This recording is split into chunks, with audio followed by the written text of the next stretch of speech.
we're developing a society because of all of these different toxins known to affect brain function. We're seeing a society that not only has a lot more people of lower IQ, but a lot fewer people of higher IQ. In other words, a dumbing down, a chemical dumbing down of society. So everyone's sort of mediocre.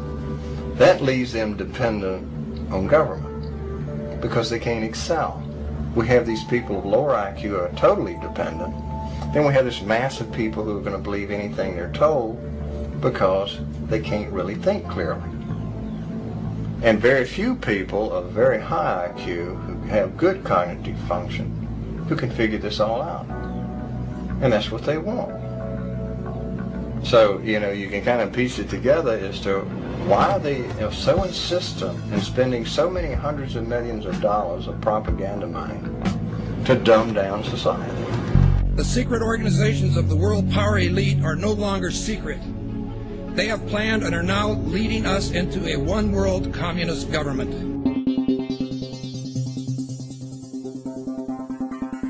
It's no longer a theory.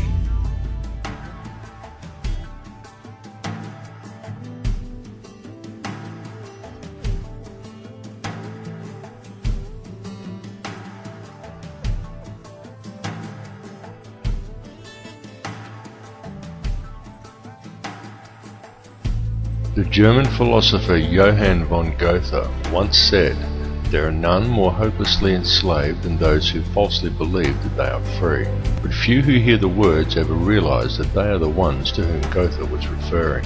For the reality is that every person in the civilized world is enslaved from childhood. They are enslaved in a prison without walls or bars, and so few ever realize it, but all are enslaved nonetheless. And what the people of the world are enslaved to is a system of perpetual self-generating debt that is created for them wholly by design by private international banking interests. And the people are taught from an early age to just accept this debt because this is just the way things are. But the reality is that this is not just the way things are, but more the way things have been designed. And all one has to do is to glance around them at the state of the world today to realize that though this is the way things currently are, it is most definitely not the way things should be. The most powerful and useful tool a person can ever gain in their life is knowledge. For with knowledge comes wisdom and a deeper understanding. And real truth can be exhilarating because real truth will set you free. Now whether you believe in the Illuminati or not, whether you take the time to listen to so-called conspiracy theories or not, there are some things that should be clearly understood by all. These are not conspiracy theories by any stretch of the imagination. They are well documented, quite traceable, and very provable facts. And these facts are as follows. There is one ruling bloodline that exists on this earth. This ruling bloodline is very old. It is the same bloodline that has always ruled the earth ever since the days of ancient Egypt, and it is very pervasive.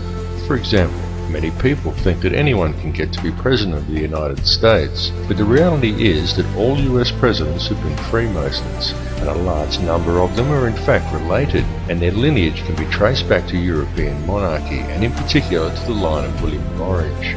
This elite bloodline can actually be traced back a good deal further than William of Orange, and even back as far as the royalty of ancient Egypt, and it is this very same bloodline that has ruled the earth ever since, and to which the British monarchy and the current US president can both ultimately be traced.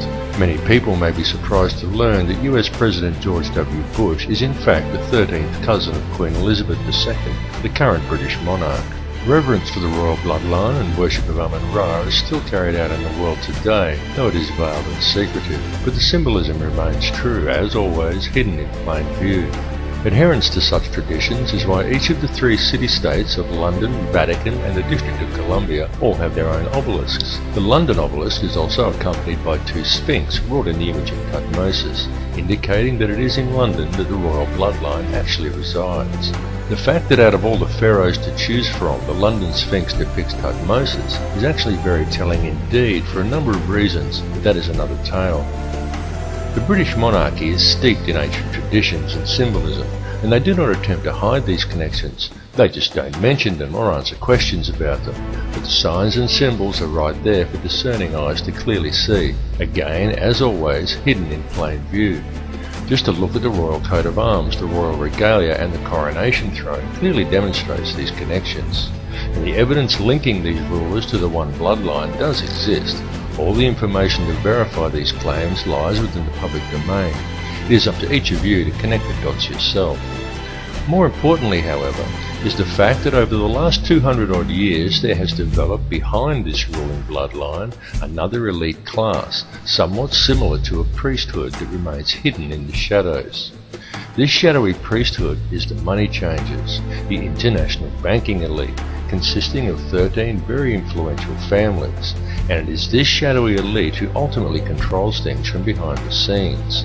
This control is achieved through covert manipulation of the global money systems and maintained through an intricate web of interconnected secret societies, through which control over the flow of all money, all resources, all food, and more importantly, all information through manipulation of the world's educational institutions and corporate media is also achieved. Many of these smaller secret societies are completely oblivious to the existence of the others, but all lead back to a round table of just 6, and ultimately to one at the very top that is populated by virtually a handful of individuals. It is this handful of very powerful men that controls all the other societies, and through them the heartbeat of the entire world. The society that sits at the very top was founded on Knights Templar traditions in Bavaria in 1776 by a man called Adam Weishaupt, and this is the Order of the Illuminati. The man who commissioned Weishaupt for the task was Mayor Amschel Rothschild, and it was done in order to carry out a plan conceived by Rothschild and the heads of 12 other families at a secret meeting that took place in 1773. These families included the Warburgs, the Schiffs, and the Oppenheimers. The Illuminati has since become the most powerful society in the world, and in the last 230 years it has been instrumental in helping the Rothschild family accumulate over 1/2 of the world's total wealth, at the cost of quite literally millions of innocent lives. The hoarded wealth of this one family alone could comfortably feed, clothe, and house every man, every woman, and every child on Earth. And this is just one of the 13 Illuminati families. The goal of the Illuminati has always been a simple one, and that is to achieve, by whatever means possible, total ownership and control over no less than every resource, every government, every rock, every drop of water, every blade of grass, and every living creature, both human and non-human, in the entire world. And since its inception, for over 230 years, the Order of the Illuminati has been tirelessly, relentlessly, and unfalteringly steering its members towards the achievement of that one ultimate goal. Through secrecy, they have so far been extremely successful in their endeavours. In fact, so much so that we are right now living in the time when they intend to see this long-spanned work come to fruition. The situation we are witnessing in the world right now is in fact the final endgame of the Illuminati. This is their big grab for ultimate power and mass depopulation.